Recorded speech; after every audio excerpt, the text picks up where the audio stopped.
कौनैन का मुख्तार खुदा तुमको बनाया, कौनैन का मुख्तार खुदा तुमको बनाया, उम्मत की निगाहबान खुदा तुमको बनाया, उम्मत की निगाहबान खुदा तुमको बनाया।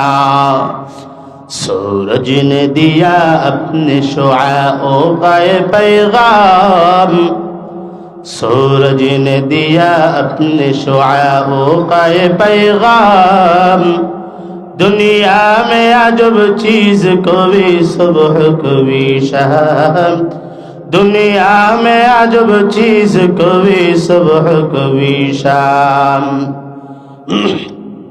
मुसलमान ईमानदार अल्लाहर गोलाम, আল্লাহ পাক রব্বুল আলামিন ডাক দিয়া বলেন, ওয়া তুইজ্জু মান তাশা ওয়া তুযিল্লু মান তাশা ওয়া বিয়াদিকাল খায়র।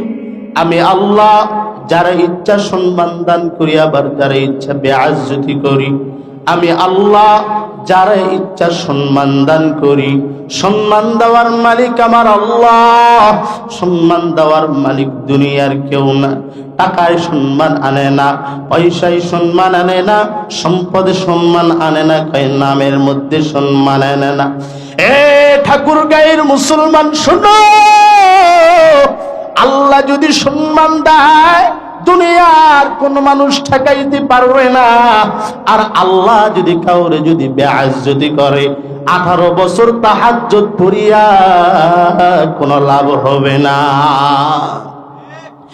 এ দুনিয়ার মুসলমান ইমানদার আল্লাহর গোলাম, এই জন্য টাকাওয়ালারে মনে করো সম্মানিত ব্যক্তি না, মনে করো চেয়ারম্যান সম্মানিতওয়ালা ব্যক্তি। কয় না না, তাকাইয়া দেখ চেয়ারম্যান এখানে ভাষণ দিবি, ওই স্টেজের নিচে বইয়া বইয়া কত মানুষ চেয়ারম্যান রে মনে মনে গালি দেয়, ঘুষখোর আবার ভাষণ দেয়। কথা কয় ঠিক না?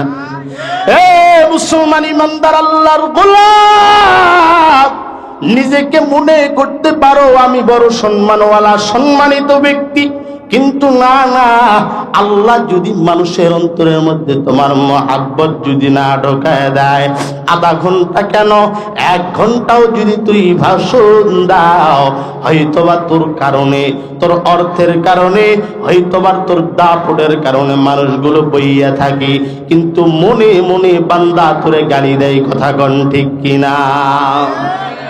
আল্লাহ বলেন, ওয়া তুইজ্জু মান তাশা ওয়া তুযিল্লু মান তাশা ওয়া বিয়াদিকাল খায়র। এরে বান্দা, সম্মান দেওয়ার মালিক আমি আল্লাহ, সম্মান দেওয়ার মালিক টাকা না। সম্মান দেওয়ার মালিক যদি টাকা হইতো, ফেরাউনের থেকে সম্মানিত ওয়ালা পৃথিবীর মধ্যে কেউ হইতো না। কথা বলেন ঠিক কিনা? সম্মান দেওয়ার মালিক যদি টাকা হইতো, সম্মান দেওয়ার মালিক যদি পয়সা হইতো, সম্মান দেওয়ার মালিক যদি ক্ষমতা হইতো, কই নমরুদের থেকে ক্ষমতাওয়ালা বান আর দুনিয়াতে কেউ হইতো না। আরে ঠাকুর গায়ের মুসলমান শোনো, সম্পদ সম্মান দেওয়ার মালিক যদি অর্থ হইতো, কারণের মতো সম্মানিত ওয়ালা ব্যক্তি আর দুনিয়ার জমিনে একটাও হইতো না। তাকাইয়া দেখ, শুধুমাত্র মুসলমানের ঘরে না, পৃথিবীর এমন কোন ইহুদির ঘরে ফেরাউন নামের কোন সন্তান নাই। কথা বলেন ঠিক কিনা? পৃথিবীর কোন মানুষের নাম নাই আবু জাহেল, নাম নাই উতবা, নাম নাই সাইবা, ভাই নাম নাই নমরুদ, নাম নাই কারণ। এমন কোন মুসলমান কেন একজন ইহুদিদের ঘরে এগুলো নাম পাওয়া যায় না? তার মানে বোঝা গেল সম্পদের মালিক সম্মান না, সম্মান দেওয়ার মালিক আমার আল্লাহ। এরে মুসলমান ইমানদার আল্লাহর গোলাম, হযরতে আশরাফ আলী থানভী রাহমাতুল্লাহি আলাইহি তার কিতাবের মধ্যে সুন্দর একটা ঘটনা বর্ণনা করেছেন। সম্মান দেওয়ার মালিক কেমনে আল্লাহ জানো। হযরতে বড় একজন কুতুব, ওই এলাকার মধ্যে সব থেকে বড় বীর, তার নাম হলো হযরতে আব্দুল্লাহ ইবনে উনদুলুসি রাহমাতুল্লাহি আলাইহি। এই আব্দুল্লাহ ইবনে উনদুলুসি এত বড় কিতাবের আলেম, 40,000 হাদিসের হাফেজ, পুরা কোরআনের হাফেজ। এমন কোন জায়গা নাই যেই জায়গা থেকে আব্দুল্লাহ উনদুলুসি বলতে পারে না। এই আব্দুল্লাহ উনদুলুসির প্রায় 40,000 মুরিদ। কয় হাজার মুরিদ বলেন তো দেখি? শুধুমাত্র 40,000 মুরিদ আমার মতো না। 40,000 মুরিদ বিড়িখোর না, গাঞ্জাখোর না। 40,000 মুরিদ জগৎ বিখ্যাত আলেম। তার মুরিদের নাম ছিলেন জুনাইদ বাগদাদী রাহমাতুল্লাহি আলাইহি। হযরতে শিবলি সাদি রাহমাতুল্লাহি আলাইহি এত বড় বড় বুজুর্গ ওলামায়ে কেরাম ছিলেন তার মুরিদ। 40,000 মুরিদরে লইয়া রওয়ানা মরুর প্রান্তরে গেলেন দাওয়াত দেওয়ার জন্য, দাওয়াত দিতে যাবেন। রওনা দিয়ে চলে গেলে যাইতেছে, গাড়িও চলতেছে। হঠাৎ করে তাকাইয়া দেখে কিছু খ্রিস্টানের মেয়েরা ওখানে গোসল দেয়। কেউ বা কোনো মতো জামা কাপড় গুলো কোনো মতো শরীরের মধ্যে পরাইয়া গোসল দিতেছি, কেউ বা কাজ করে। আব্দুল্লাহ উনদুলুসি রাহমাতুল্লাহি আলাইহি শুধুমাত্র এতটুকু অহংকার তার মনের মধ্যে চলে আসছে, আমি মুসলমান হয়ে কতই না উত্তম, আর এরা খ্রিস্টান হয়ে কতই না নিকৃষ্ট। আমি মুসলমান হয়ে যাব, আমি আমার আল্লাহর জান্নাতে, আর তারা ইহুদি হয়ে যাবে, তারা আল্লাহর জাহান্নামে। শুধুমাত্র এতটুকু নিয়ত যখন চলে আসছে, মুহূর্তের মধ্যে তার কলবের মধ্যে, তার সিনার মধ্যে যত ইলম ছিল সব ইলমগুলো আল্লাহ উঠায় নিল। আল্লাহ খ্রিস্টান নারীর দিকে তারে তাআজ্জুব করে দিলেন, তার মন মানসিকতা ওই দিকে ঘুরে গেল। আব্দুল্লাহ উনদুলুসি রাহমাতুল্লাহি আলাইহি পাগল হয়ে গেলেন। সর্বক্ষণ যে আব্দুল্লাহ উনদুলুসি আল্লাহর নামের জিকির করত, আল্লাহর মহব্বত করিয়া জিকির করত, সব সময় যার জবানের মধ্যে আল্লাহর জিকির ছিল। আজকে আল্লাহর নামের জিকির নাই। যে আব্দুল্লাহ উনদুলুসি রাহমাতুল্লাহি আলাইহি সব সময় আল্লাহর প্রেমে বড় পাগল, আজকে ওই আব্দুল্লাহ উনদুলুসি রাহমাতুল্লাহি আলাইহি রাহমাতুল্লাহ মুরিদেরা জিজ্ঞাসা করলেন, ও পীর সাহেব বলেন তো দেখি আপনার কেন এই হালত? আপনি কেন আল্লাহর নামে তাসবিহ পড়েন না? আজকে কেন আপনার আল্লাহর ইবাদত করেন না? ডাক দিয়া কইর, মুরিদেরা তোমরা চলে যাও, তোমরা চলে যাও, আমি আর পীর নাই, আমার মধ্যে কোনো আমল নাই, আমার মধ্যে কোনো ইলম নাই। জুনাইদ বাগদাদী রাহমাতুল্লাহি আলাইহি কান্না করে, ডাক দিয়া কইর, হুজুর এমন কথা আপনি বলবেন না। আপনার হাজারো হাজারো মুরিদ, আপনার কতগুলো খানকা আছে, সব মানুষগুলো বেঈমান হয়ে যাবে, পথহারা হয়ে যাবে। না না, আপনি এমন কথা বলবেন না, আমাদের সঙ্গে চলেন। আব্দুল্লাহ উনদুলুসি ডাক দিয়া কয়, না রে বাবা না, আমারে আর ডাক দিয়া কোনো লাভ নাই। আমি ওই খ্রিস্টান মেয়ের প্রেমে বড় পাগল, আমি ওই খ্রিস্টান মেয়ের বিবাহ করতে চাই। যুবতীর প্রেমের মধ্যে পাগল হয়ে গেলেন আব্দুল্লাহ উনদুলুসি। শায়েখ শিবলি সাদি ডাক দিয়া কয়, হুজুর চলেন চলেন, আমাদের সঙ্গে চলেন, এমন কথা বলবেন না। মুরিদদেরকে ডাক দিয়া কয়, তোরা যাও, আমি আব্দুল্লাহ উনদুলুসি আর দাওয়াত দিব না, আমার মধ্যে কোনো ইলম নাই, আমার মধ্যে কোনো ইলম নাই। সব মুরিদগুলো কান্না করে করে বাসার দিকে যখন চলে যায়, আব্দুল্লাহ উনদুলুসি মেয়ের প্রেমে পাগল হইয়া খ্রিস্টান মেয়ের পিছনে পিছনে দৌড়ায় দৌড়ায় যায় তার বাসায়। যাইয়া ডাক দিয়া কই, রে খ্রিস্টান, আমি তো তোমার মেয়ের প্রেমে বড় পাগল, ওই সুন্দরী মেয়েটার সঙ্গে আমার বিবাহ দিয়া দাও। খ্রিস্টান ভাবতেছে জামানার মধ্যে সব থেকে বড় আলেম আব্দুল্লাহ আন্দুলুসি, এর যদি আমরা আমাদের দলের মধ্যে আনতে পারি তাহলে মুসলমানেরা কাবু হয়ে যাবে। ডাক দিয়া কায়রে হুজুর, আমরা হলাম খ্রিস্টান, তুমি হলাম মুসলমান। না না, কেমনে সম্ভব?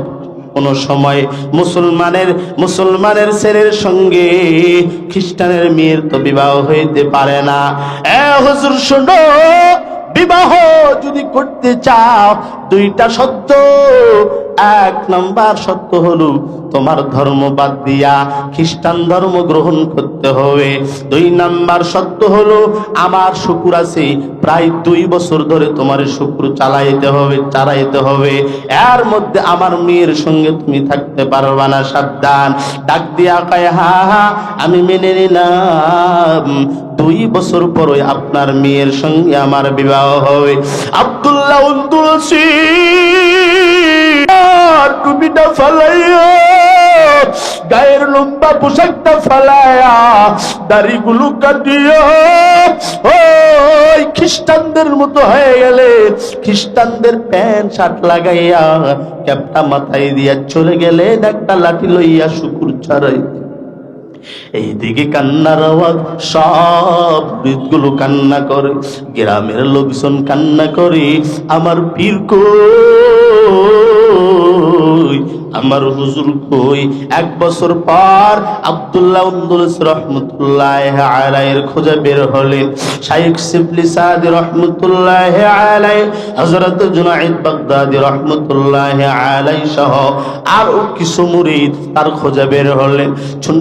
চলতেছে, তাকাইয়া দেখে তার পীরের মতো একজন ব্যক্তি, চেহারাটা কালো হয়ে গেছে, হাতের মধ্যে লাঠি লইয়া শুকুর চারায়, আর চোখ বেবে টপ টপ করে পানি পড়ে।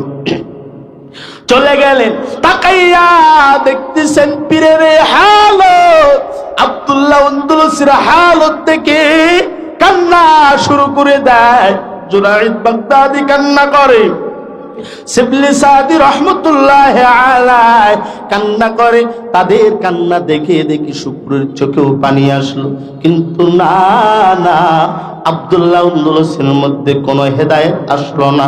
আব্দুল্লাহ আন্দুলুসির মধ্যে এমন কোনো অনুতপ্ত হলো না। ডাক দিয়া কয়, রে শায়েখ, আপনি তো 40,000 হাদিসের হাফেজ, আপনি তো পুরা কোরআনের হাফেজ, বলেন তো দেখি আপনার কোন হাদিস মুখস্থ আছে নাকি, আপনার কোন কোরআনের আয়াত মুখস্থ আছে নাকি? ডাক দিয়া কয়, রে জুনাইদ শুনো, আমার মধ্যে কোন কোরআনের আয়াত নাই, তবে ছোট্ট একটা আয়াত আমার মধ্যে আছে। ওয়াতুইজ্জু মান তাশা ওয়া তুযিল্লু মান তাশা বিয়াদিকাল খায়র। শুধুমাত্র এতটুকু আছে, আল্লাহ যারা ইচ্ছা সম্মান দান করতে পারে, আবার যারা ইচ্ছা আল্লাহ তাআলা বেইজ্জতি করতে পারে। এ শায়েখ, আপনার কেন এ হালাত? ডাক দিয়া কয়, এর জুনাইদ শুনে নাও, আমি যখন তোমাদেরকে লইয়া ওই মরুর প্রান্তর দিয়া যখন হাঁটতেছিলাম, আমি তাকাইয়া দেখলাম কিছু খ্রিস্টান মেয়ে গোসল দিতেছে। আমি তাদের দিকে নজর করে আমি মনে মনে বলতে লাগলাম, তারা কতই না নিকৃষ্ট, আমি নাকি কতই উত্তম, আমি যাব জান্নাতে। আর আল্লাহ তাদের জন্য ঘোষণা হলো, ফি নারি জাহান্নামা খালিদিনা ফিহা আবাদা, তাদের জন্য ঘোষণা হলো তারা চিরস্থায়ী জাহান্নামে যাবে। আর আমার জন্য ঘোষণা, আমি মৃত্যুবরণ করতে দেরি হবে, আল্লাহ আমাকে জান্নাত দিতে বেশি দেরি করবেন না।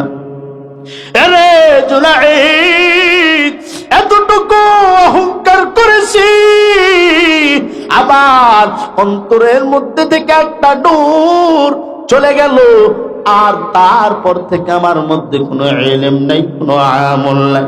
সবাই কান্না করে, ডাক দিয়া কয়, রে হুজুর, খানকাগুলো বন্ধ হয়ে গেছে, সব মানুষগুলো আপনার জন্য পাগল হয়ে গেছে, চলেন যায়। না না, যাই না। এমন সময় ডাক দিয়া কয় রে জুনাইদ শুনো, আমার কাছে কান্না করে কোনো লাভ নাই, আল্লাহর দরবারে দোয়া করো, আল্লাহ আমার হুজুরের তুমি হেদায়েত দাও। এরে জুনাইদ, আমার আল্লাহ যদি আমারে হেদায়েত দেয় তাহলেই তো আমি হেদায়েত প্রাপ্ত হয়ে যাব। জুনাইদ রাহমাতুল্লাহি আলাইহি সিজদার মধ্যে পড়িয়া কান্না করি, আল্লাহরে ডাক দিয়া কয় রে আল্লাহ আমার শায়েখরে আপনি হেদায়েত দেন, হেদায়েত দেন, হেদায়েত দেন। এই দোয়া করিয়া কান্না করতে করতে আবার গ্রামের দিকে যখন ফিরে আসে, এ মুসলমান ইমানদার আল্লাহর গোলাম শুনো, জুনাইদের দোয়া আল্লাহর দরবারে কবুল। আল্লাহ পাক রব্বুল আলামিন হেদায়েত দান করেছেন। আল্লাহর বান্দা আব্দুল্লাহ উনদুলুস রাহমাতুল্লাহি আলাইহি নদীর মধ্যে হইতে উলঙ্গ অবস্থায় কালিমা শাহাদাত পড়তে পড়তে ডাক দিয়া কয় রে জনাই, তাড়াতাড়ি আমার কাপড় দিয়া আঁকড়ায়া ধর, আমি আর বেঈমান নাই, আমি মুসলমান হয়ে গেছি। এর নবীর উম্মতের দল কিসের এত অহংকার রে মুমিন? এই টাকার অহংকার দেখাও, অর্থের অহংকার দেখাও, ক্ষমতার অহংকার দেখাও। না বাবা না, এই টাকা তোমার সঙ্গে যাবে না, না না এই ক্ষমতা তোমার সঙ্গে যাবে না, না না না এই অর্থ সম্পদ কিছুই তোমার সঙ্গে যাবে না। তাকাইয়া দেখ রে মুমিন, ও ফেরাউনের ইতিহাস পড়ে দেখো, ফেরাউন এত ক্ষমতাওয়ালা না, আজকে ফেরাউন কই? ফেরাউনের নাম বাংলার মানুষ মুখেও নিতে চায় না। আরে মুসলমান ইমানদার তাকাইয়া দেখ, নমরুদের কত ক্ষমতা, না না নমরুদের ক্ষমতা নাই। ওই সাজ্জাদের দিকে তাকাইয়া দেখো, আল্লাহ একদিন আজরাইলকে জিজ্ঞেস করে, আজরাইল বলো বলো বলো, দুনিয়ার জমিনে গিয়া কয়টা মানুষের জীবন কবজ করতে গিয়া কান্না করেছো? আজরাইল ডাক দিয়া কয় রে মালিক, দুইটা মানুষের জীবন কবজ করতে গিয়া দুনিয়ার জমিনে আমি কান্না করলাম। আল্লাহ বলে বলো তো দেখি কোন দুইটা মানুষ, বলতে পারবা নাকি? আজরাইল ডাক দিয়া কয় না না, এ ঠাকুর গায়ের মুসলমান শুনো, আল্লাহ তাআলা কেমন দয়ার আল্লাহ, আল্লাহ তো দয়া করে মায়া করে মহাব্বত করে ওই সাজ্জাদরে নদী থেকে হেফাজত করিয়া আল্লাহ পাক রব্বুল আলামিন সাজ্জাদরে যখন বাদশা বানায়া দিলেন, সাজ্জাদ নিজে নিজে দাবি করে আমি হলাম আল্লাহ। সাজ্জাদ ডাক দিয়া কয় রে মন্ত্রী শুনো, আমার মধ্যে এমন কি না নাই, আমি সাজ্জাদ নিজেকে খোদা বলে দাবি করতে পারবো না, আমার মধ্যে সব গুণ আছে, আমি নিজেকে খোদা বলে দাবি করলাম।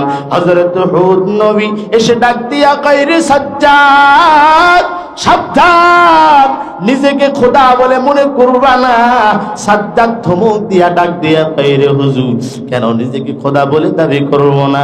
আমার কাছে এমন কি না নাই, এমন কি না নাই, আমার কাছে অর্থ আছে, সম্পদ আছে, সব কিছু আছে। তোমার আল্লাহ এমন কি ক্ষমতাওয়ালা, তোমার আল্লাহ বারে কি দিবি?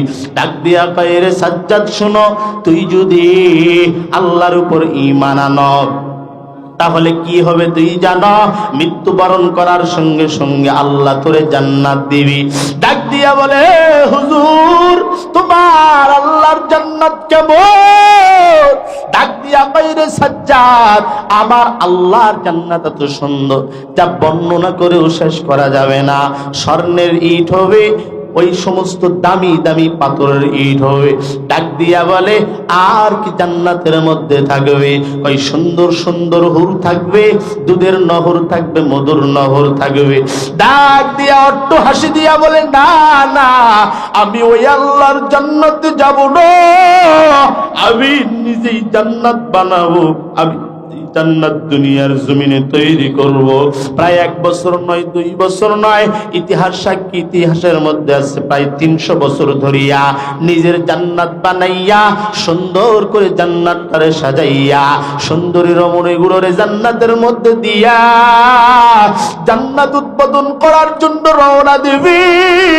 এমন সময় আল্লাহ ডাক দিয়া কইরে আজরাইল যাও যাও সাজ্জাদের জীবনটা কবজ করে নাও। আজরাইল হাজির, ডাক দিয়া কইরে সাজ্জাদ দাও দাও আমারে কিছু টাকা দাও। সাজ্জাদ ডাক দিয়া কইরে ফকির খবরদার এখন ডিস্টার্ব করবি না, আমি আমার জান্নাতটা উদ্বোধন করার জন্য যায়। সাজ্জাদ যত জোরে যায় আজরাইল আলাইহিস সালাতু ওয়াস সালাম তার আগেই চলে যায়। ডাক দিয়া কই তুই কে?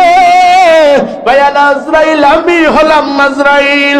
সৈন্যগুলোকে ডাক দিয়া কই বাদ, এটা আজরাইল না। সবাই ভয়ে ওখান থেকে দূর থেকে চলে গেল, পলায়ন করলো। কিন্তু না না, সাজ্জাদ ঘোড়ার উপরে আটকে গেল। সাজ্জাদ ডাক দিয়া কই তুই কে? কয় আমি আজরাইল। আমি হলাম আজরাইল। কয় কি করার জন্য আসছো? কই তোর রূহটা কবজ করার জন্য আসছি রে সাজ্জাদ। সাজ্জাদ কেঁদে কেঁদে ডাক দিয়া বলে, এরে আজরাইল, আমার যত টাকা আছে তোরে দিব, আমার যত অর্থ আছে সব তোরে দিয়া দিব রে আজরাইল। আমার একটু দয়া কর, একটু মায়া কর, আমার দয়া করে মায়া করে একটু ছেড়ে দে। কিন্তু না না, আজরাইল ডাক দিয়া কয় আর সময় নাই, আমার রবের হুকুম, আমার আল্লাহর হুকুম, তোর রূহটা আমাকে নিয়ে যাইতেই হবে। আজরাইল কান্না করে আর ডাক দিয়া বলে রে সাজ্জাদ, কেঁদে কেঁদে ডাক দিয়া বলে রে আজরাইল সাজ্জাদ, আমার মৃত্যু দিও না, একটা মিনিটের জন্য আমারে ছেড়ে দাও, আমি আমার জান্নাতটা দেখেই চলে আসবো। এ মুসলমান ইমানদার আল্লাহর গোলাম, আজরাইল বলে আল্লাহ, ওই দিন সাজ্জাদ আমার কাছে এত বেশি কান্না করেছি, আমি সাজ্জাদের কান্না দেখে নিজেও কান্না করে ফেলাইলাম। অবশেষে আজরাইল সাজ্জাদের গলাটা ধরিয়া ডাক দিয়া কয় আর কোন সময় নয়, সাজ্জাদের রূহটা নিয়ে চলে গেলেন। হে মুসলমান ইমানদার, দুনিয়ার মধ্যে ক্ষমতাওয়ালা ব্যক্তি যারা ছিল তারা আজকে দুনিয়াতে নাই। আজকে মনে করো কোটি টাকার মালিক, কত কোটি টাকার মালিক, তাকাইয়া দেখ ফকির হইতে বেশি দেরি হয় নাই। মনে করো তুই মরবা না রে বাবা, কয় না না, কখন তোর মরণ আসবে কেউ তো বলতে পারবে না। প্রত্যেকটা দিন মরণের খবর, প্রত্যেক দিন মরণের খবর পাওয়া যায়। সকালবেলা উঠবা, ঘুম থেকে উঠিয়া ফজরের নামাজ পড়িয়া কানটা একটু খাড়া করে দিবা, প্রত্যেকটা দিন মৃত্যুর খবর আসতেছে, প্রত্যেকটা দিন মৃত্যুর খবর। আরে যুবক ভাই, এর পর্দার লম্বা যায়, ও বৃদ্ধ বাবারা, মনে করি সুপুর বানারে ভাই, না না, মৃত্যু একদিন আসবে, মৃত্যু সবারও একদিন হয়। এত অহংকার সব একদিন মিশে যাবে। আরে মুসলমান ইমানদার আল্লাহর গোলাম, চোখ দুইটা একটু বন্ধ করে দাও, কোনো দিকে নজর দিও না, চোখ দুটা বন্ধ করে দাও, চোখ দুটা বন্ধ করে দেখ। না না, চতুর্দিকে অন্ধকার দেখা যায়, ডানেও দেখা যায় না, বামেও দেখা যায় না, সামনেও দেখা যায় না, পিছনেও দেখা যায় না। এ মুসলমান ইমানদার, এ ঠাকুর গায়ের যুবক, মনে করো এই মাহফিল থেকে যাওয়ার পর তোর আর আমার ইন্তেকাল হয়ে গেল। স্ত্রী ফজরের সময় ডাক দেয়, ও স্বামী আমার, ঘুম থেকে কি উঠবা না? সারা রাত্র আর শুনেছো তোমার কি নামাজ পড়তে হবে না? কিন্তু না না, যতই ডাক দেয় তোমার আমার কোনো শক্তি নাই, ডাক দিতেছে না না, তোমার আমার কোনো লড়াচড়ার খবর নাই। সকাল হয়ে যায়, সকাল বেলা ডাক দিতেছে, স্বামী আমার, ওই সকাল অনেক বেলা হয়ে গেল, ভাত কি খাবা না? ভাত রান্না হয়ে গেছে, তরকারি হয়ে গেছে, তোমার ডাক দেই তুই কি উঠবি না? স্ত্রী যখন তোমার আমার গায়ের মধ্যে হাত দিয়েছে, শরীরটা শক্ত হয়ে গেছে, দেহটা ঠান্ডা হয়ে গেছে, স্ত্রী একটা চিৎকার মেরে ডাক দিয়া কয়, রে সন্তান তোরা কই? তাকাইয়া দেখো তোর বাবার নয়, তোর বাবার দুনিয়ার জিন্দগিতে নাই। হে সন্তান, তোর বাবার মরণ হয়ে গেছে, যেই সন্তানের জন্য ঘুষ খাও, যেই সন্তানের জন্য সুদ খাও, যেই সন্তানের জন্য মানুষের হক মেরে খাও, এ বাবারা ওই সন্তানটা বড় সন্তানটা খাম্বার সঙ্গে হেলান দিয়া দিয়া কান্না করবে, ছোট সন্তানটা কান্না করবে, স্ত্রী কান্না করবে, মা কান্না করবে, বাবা কান্না করবে, এলাকাবাসীর মধ্যে তোর জোর শুরু হয়ে যাবে, অমুক ব্যক্তি আর দুনিয়ার জমিনে নাই, সবাই কান্না করবে। ওই মসজিদের মধ্যে এলান, না না অমুক ব্যক্তি আর দুনিয়াতে নাই, বড় সন্তানটা কান্না করবে। অথচ বড় সন্তানটা যাবে কাফনের কাফন কেনার জন্য, ছোট সন্তানটা কান্না করবে, অথচ তারাই যাবে বড়ই পাতা তোলার জন্য, গরম পানি রেডি করার জন্য। সন্তানগুলো কান্না করবে, মা কান্না করবে, বাবা কান্না করবে, ওই ভাইগুলো কান্না করবে রে মুমিন। অথচ নিজের ভাইগুলো গিয়া বাঁশ বাগানে বাঁশ কাটা শুরু করে দিবে, আত্মীয় স্বজন গুলো যাইয়া কবর খোঁড়ার জন্য রেডি হয়ে যাবে রে বাবা। কবর রেডি করিয়া কাফনের কাফন যখন নিয়ে আসবি, ওই 10 তলা বিল্ডিং বানাইছো, এসি রুম থেকে টেনে টেনে তোমারে আমারে বার করিয়া, এত সুন্দর দামি পোশাক, কোট পায়জামা কোনো কিছুই থাকবে না, সব কিছু খুলিয়া পুরাতন কাপড় পরাইয়া তোমারে আমারে সুন্দর করে শেষ বিদায়ের গোসল দিয়া, তোমারে আমারে চকলেটের মতো করে মোড়াইয়া, পায়ের মধ্যে বাঁধন, সিনার মধ্যে বাঁধন দিয়া, চকলেটের মতো মোড়াইয়া, ওই চার পাওয়ালা খাটনি, যেই খাটনি দেখতে তুই ভয় করো, মসজিদ থেকে খাটনিটা লইয়া ওই খাটনির উপর তোমারে আমারে শোয়াইয়া নিয়ে যাবে বিশাল বড় একটা মাঠের মধ্যে। ওই ইমাম সাহেব জোরে জোরে ভাষণ দিবি, ওখানের মধ্যে হাজার হাজার মানুষ, কেউ বলবে লোকটা খুব ভালো ছিল, আবার কেউ বলবে লোকটা খুব খারাপ ছিল। সবাই মিলে জানাজাটা করিয়া, না না সৈয়দপুরের লোক ঠাকুরগা মাটি দেওয়ার জন্য আসবে না, রংপুরের লোক আসবে না, পীরগঞ্জের লোক আসবে না, তোমার আবার সন্তান, তোমার আবার বাবা, তোমার আবার ভাই, তোমার আবার চাচা, তোমার আবার আত্মীয় স্বজন গুলো, নিজের সব রক্তের মানুষ তোমারে আমারে লইয়া ওই কবরের মধ্যে রওনা দিয়া দিবি।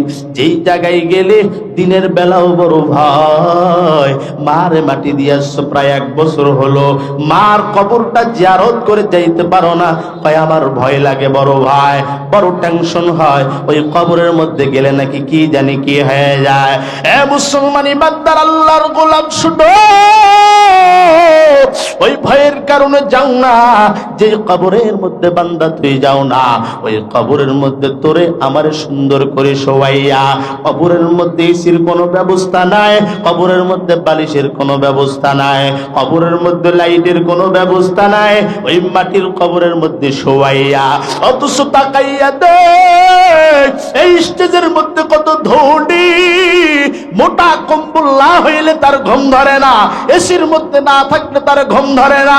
এ ঠাকুর গায়ের যুবক শুনো, ওই কবরের মধ্যে এসির কোনো ব্যবস্থা নাই, ওই কবরের মধ্যে সুন্দর কোনো বালিশের কোনো ব্যবস্থা নেই, ওই কবরের মধ্যে লাইটের কোনো ব্যবস্থা নাই, ওই কবরের মধ্যে তোমারে আমারে শোয়াইয়া সবাই মিলে যখন বাঁশ বিছানো শুরু করে দিবে, এমন সময় কলা পাতা বিছাইয়া নরম মাটি দিয়া যখন সবাই বলবে মিনহা খলাকনাকুম ওয়া মিনহা নুঈদুকুম ওয়া মিনহা নুখরিজুকুম তারাতান নুখরা, বলবে আর মাটি চাপা দেওয়া শুরু করে দিবে রে যুবক, তুই তো ডাক দিয়া বলবি আমারে কই রাখো, আমার এখানে রাখিও না, আমার বড্ড ভয়, আমারও তো বিল্ডিং আছে, আমার তো বাড়ি আছে, আমার তো গাড়ি বাড়ির অভাব নাই, আরে সন্তান আমারে কেন এই কবরের মধ্যে রাখুন না, না আমারে লইয়া যাও। ওই আল্লাহর কসম ওই দিন তোমার বড় সন্তান তোমার কথা শুনবে না, ওই আল্লাহর কসম ওই দিন তোমার ছোট সন্তান তোমার কথা শুনবে না, তোমার বাবা শুনবে না, তোমার ভাই শুনবে না, তোমার আত্মীয় স্বজন কেউ শুনবে না, সবাই তোমারে মাটি চাপা দিয়া বিদায় হয়ে যাবে। আল্লাহর হুকুম, ফেরেশতা হাজির, ফেরেশতা এসে প্রশ্ন করবে, রবের পরিচয় দাও, ধর্মের পরিচয় দাও, পয়গম্বরের পরিচয় দাও।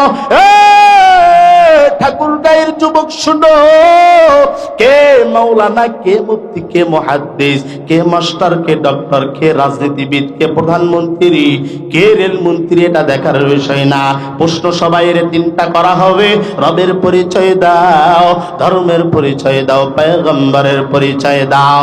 আল্লাহর নবী বলেন, আমল ওয়ালা যদি হয়, ইখলাস ওয়ালা বান্দা যদি হয়, বলবে রব্বি আল্লাহ, আমার রব আমার আল্লাহ, বলবে আমার ধর্মের নাম ইসলাম, আমার নবীর নাম মুহাম্মদুর রাসূলুল্লাহ সাল্লাল্লাহু আলাইহি ওয়াসাল্লাম। ফেরেশতারা ডাক দিয়া বলবে, এ দয়ার মালিক, তোমার বান্দার প্রশ্ন করেছি, তোমার বান্দা উত্তর দিয়েছে। আল্লাহ ডাক দিয়া বলবে, রে ফেরেশতা সাবধান, আমার বান্দারে আর ডিস্টার্ব দিবা না, কারণ ওই বান্দা আমি আল্লাহর জন্য ভালো মতো খেতেও পারে নাই, ওই বান্দা আমি আল্লাহর জন্য ভালো মতো ঘুমাইতেও পারে নাই, ওই বান্দা জিন্দেগিতে কোনো গুনাহ করে নাই, শুধুমাত্র নিজের জীবনটা আমি আল্লাহর জন্য বিলায় দিয়েছি। এর ফেরেশতার ডিস্টার্ব দিবি না, আমার বান্দার কবরের সঙ্গে জান্নাতের গেট খোলায়া দে, জান্নাতের বাতাস কবরের মধ্যে দাও, কবরটারে জান্নাতের বাগান বানায়া দাও, কবরের মধ্যে বাতাস ঢুকবে জান্নাতের হাওয়া। আর আল্লাহর গোলাম সারাটা জীবন কিয়ামতের আগ পর্যন্ত বান্দা আরামের ঘুম ঘুমাবে, কেউ আর তারে কোনোদিন ডিস্টার্ব দিবে না। একই পর্যায়ে বেঈমানের কবরের প্রশ্ন হবে তিনটা, রবের পরিচয় দাও, ধর্মের পরিচয় দাও, পয়গম্বরের পরিচয় দাও। বেঈমান ডাক দিয়া বলবে, হা হা লাদ্রি, হা হা লাদ্রি, আমি কিছুই জানি না। বলবে তোর রবকে, হা হা লাদ্রি, ধর্মের পরিচয় দাও, হা হা লাদ্রি, পয়গম্বরের পরিচয় দে, হা হা লাদ্রি, আমি কিছুই জানি না, আমি কিছুই জানি না। আল্লাহর ডাক দিয়া বলবে, মালিক, এই নাফরমান, এই বেঈমান নাকি কিছুই জানে না।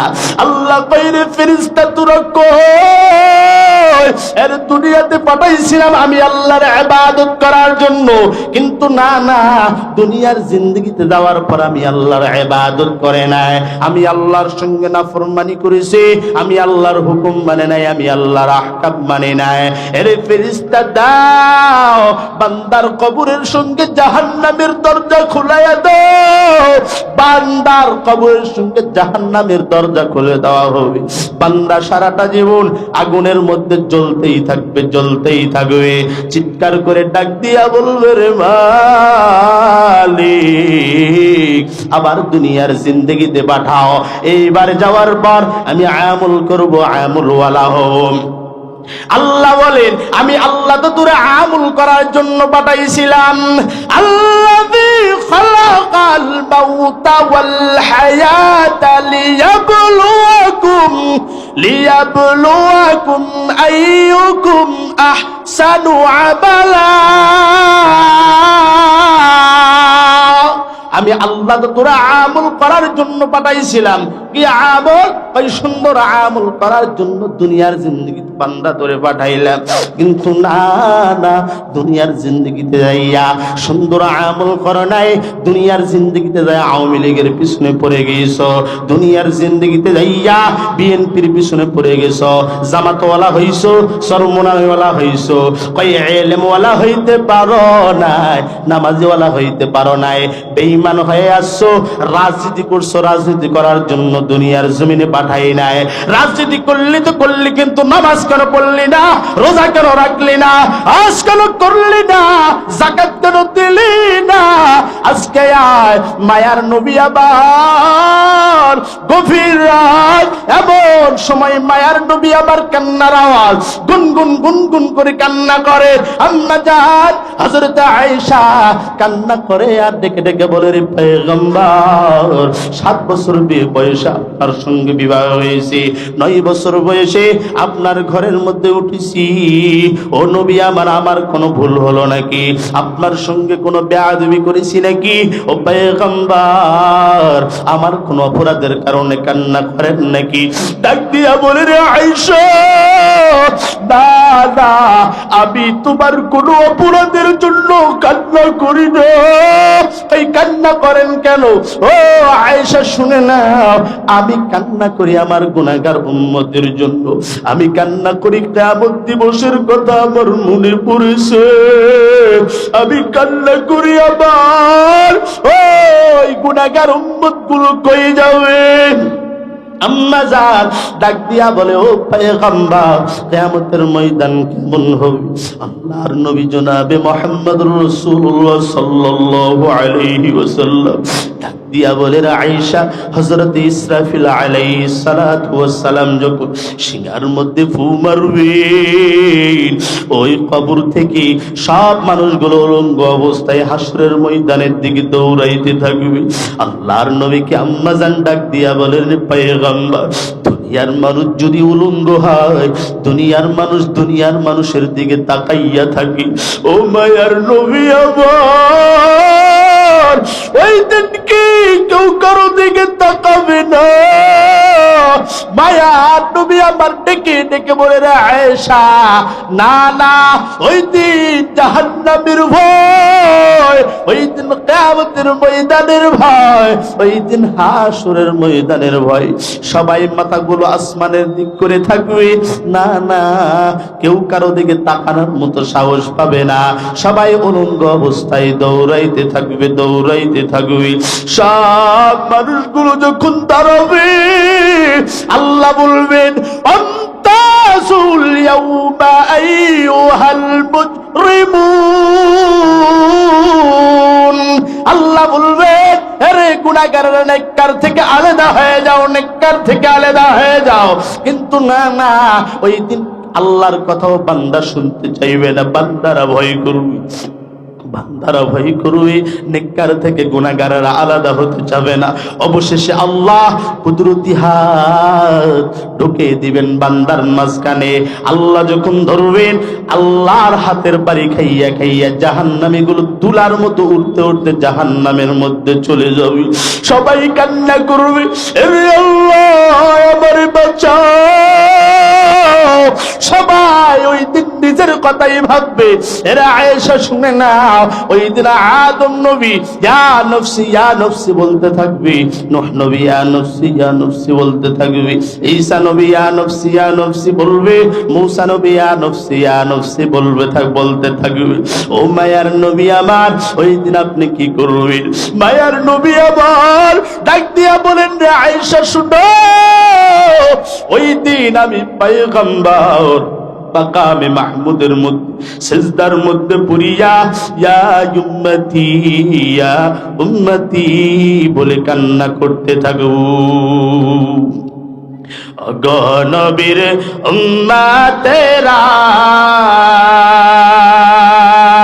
হয় আজি দিশাহারা, কোরআন হাদিসের চলো যখন যাহা চাই মনে, নবী বিনে খে তরাবেন পুনসিরাত মিজানে, নবী বিনে খে তরাবেন পুনসিরাত মিজানে।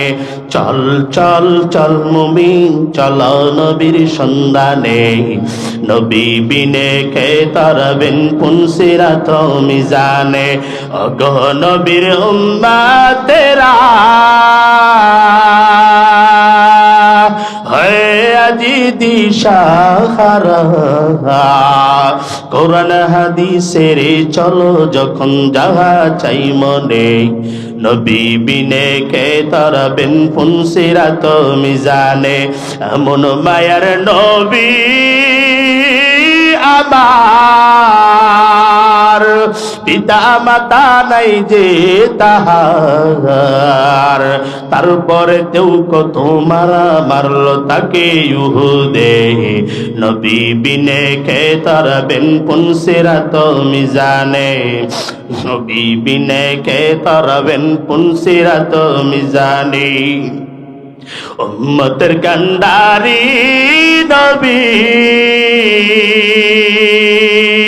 কান্দেন উম্মতের লাগি, এখনো কান্দেন নবীজি শুয়ে মদিনার প্রাণে। নবী বিনে কে তরবেন পুনসিরাত মিজানে, নবী বিনে কে তরবেন পুনসিরাত মিজানে। ওগো নবীর উম্মতেরা হয় আজি দিশাহারা, কোরআন হাদিসের চলো যখন যাহা চাই মনে, নবী বিনে কে তরবেন পুনসিরাত মিজানে, নবী বিনে কে তরবেন পুনসিরাত মিজানে। এর ঠাকুর গায়ের মুসলমান শুনো, ওই নবী যতক্ষণ পর্যন্ত না শাফাআত করবে ততক্ষণ পর্যন্ত কোন নবীর উম্মত জান্নাতে ঢুকতে পারবে না। তাহলে বলো তো দেখি, ওই নবীর শাফাআতের দরকার আছে না নাই? আরো জোরে বলো, আছে না নাই? কয় আল্লাহর ঘর হলো মসজিদ, আবার নবীর ঘর হলো মাদ্রাসা। এর নবীর উম্মতের দল, নবীর যদি মহব্বত না করো হে মুমিন, তাহলে নবী তোমারে কেমনে শাফাআত করবে? এই জন্য নবীরে মহব্বত করতে হবে, নবীর সুন্নতগুলো আঁকড়ায় ধরতে হবে। আল্লাহ পাক রব্বুল আলামিন ডাক দিয়া বলেন, ইন্নাল্লাহ আশতারা মিনাল মুমিনিনা মা আনফুসাহুম ওয়া আমওয়ালাহুম বিআন্না লাহুমুল জান্নাহ। আমি আল্লাহ মুমিনদের জান এবং মুমিনদের মাল কিনি, ঠিক কাজে ঠিক জায়গায় যদি ব্যবহার করতে পারে, আমি আল্লাহর দেওয়া ওয়াদাকৃত জান্নাত মুমিন বান্দা মৃত্যুবরণ করতে দেরি হবে, আমি আল্লাহ দিতে বান্দারে বেশি দেরি করব না। এর ঠাকুর গায়ের মানুষ শুনো, ওই বাদশা জুলকারনাইন ইন্তেকাল করবেন, ইন্তেকালের আগে ওসিয়ত করে গেলেন, আরে মন্ত্রী শুনে না, আমি বাদশা জুলকারনাইন যখন ইন্তেকাল করব, আমার দুইটা ওসিয়ত। এক নম্বর ওসিয়ত, আমার দাফন কাফন সম্পন্ন করিয়া আমার দুইটা হাত খাটনের দুই পাশ দিয়া বাহির করে দিবা। দুই নম্বর ওসিয়ত, পুরা রাজ্য আমারে ঘুরাইবা আর ঘুরাইবা। কয়েকদিন পর বাদশা জুলকারনাইনের যখন ইন্তেকাল হয়ে যায়, ইন্তেকাল করার পর বাদশা জুলকারনাইনের সুন্দর করে দাফন কাফন করাইয়া পুরা রাজ্য ঘুরাইতে আসি। দুনিয়াওয়ালারা ডাক দিয়া পাই, তাকাইয়া দেখ, বাদশা জুলকারনাইনের এত টাকা, বাদশা জুলকারনাইনের এত সম্পদ, তবুও বাদশা জুলকারনাইন মৃত্যুবরণ করার পর মানুষের থেকে চায়। আখিরাতওয়ালারা ডাক দিয়া কয় না হে পাগল, বাদশা জুলকারনাইন দুনিয়ার মানুষদেরকে শিক্ষা দিয়ে যায়, হে দুনিয়ার মানুষ তাকাইয়া দেখ, আমি বাদশা জুলকারনাইনের সম্পত্তির কোনো অভাব নাই, টাকার কোনো অভাব নাই, পয়সার কোনো অভাব নাই, তাকাইয়া দেখ, আমি বাদশা জুলকারনাইন আজকে খালি হাতে মৃত্যুবরণ করতেছি, আজকে আমি মৃত্যুবরণ করলাম, খালি হাতে যাইতেছি, আমার সঙ্গে আমার স্ত্রী যায় নাই, আমার সঙ্গে সন্তান যায় নাই, আমার সঙ্গে আমার বন্ধু বান্ধব টাকা পয়সা কিছুই যায় নাই। এরে দুনিয়ার মানুষ, এত টাকা এত পয়সা এত অর্থ সম্পদ কিছু থাকবে না, একদিন সব দুনিয়া ছেড়ে সব কিছু দুনিয়ার হবে, তুমি আমি আর দুনিয়াতে রব না। এই জন্য আল্লাহ বলেন, মুমিনেরা যদি মুমিনদের জান এবং মালটা যদি মাদ্রাসার কাজে যদি ব্যয় করে, মসজিদের কাজে যদি ব্যয় করে, ইয়াতীম সন্তানদের কাজে যদি ব্যয় করে, মুমিন বান্দা মৃত্যুবরণ করতে বেশি দেরি হবে, আমি আল্লাহ মুমিনদেরকে জান্নাত দিতে বেশি দেরি করব না। তাই এই ময়দানের মধ্যে অনেকের মা নাই, অনেকের বাবা নাই, অনেকের সন্তান নাই, অনেকের স্ত্রী নাই, নিজের জন্য এমন আছেন যে হুজুর আমার মা নাই, আমার বাবা নাই, আমি আমার মা বাবার জন্য ৫,০০০ টাকা মাদ্রাসায় দান করব, এমন কোন ব্যক্তি আছেন? একটু দাঁড়াইয়া যান, একটু দাঁড়াবেন। যে হুজুর আমার মা নাই, আমার বাবা নাই, আমি আমার মা বাবার জন্য 5,000 টাকা এই মাদ্রাসায় দান করবো ইনশাল্লাহ। কে আছেন একটু দাঁড়ায় যান তো ভাই, যে মা নাই, বাবা নাই, স্ত্রী নাই, সন্তান নাই, তার জন্য দান করবেন ইনশাল্লাহ। কেউ নাই? 5,000 টাকা মাদ্রাসায় দিবেন, যে বাকিটা দিলাম যে হুজুর আমি দান করবো ইনশাল্লাহ, পরে দিব, এমন কেউ আছেন? আচ্ছা ঠিক আছে, 2,000 টাকা করে করে কে আছেন একটু দাঁড়ায় যান তো দেখি। 2,000 টাকা দিবেন মাদ্রাসায়, যে হুজুর আমি নবীরে মহাব্বত করিয়া, আমার মা নাই, আমার বাবা নাই। কে? কি নাম? হাসান আলী। লিল্লাহে তাকবীর, নারায়ে তাকবীর। হাসান আলী ভাই 5,000 টাকা আল্লাহ পাক রব্বুল আলামিন হাসান আলী ভাইয়ের দানকে কবুল করুক, সকলে বলি আল্লাহুম্মা আমিন। একজন পাওয়া গেল।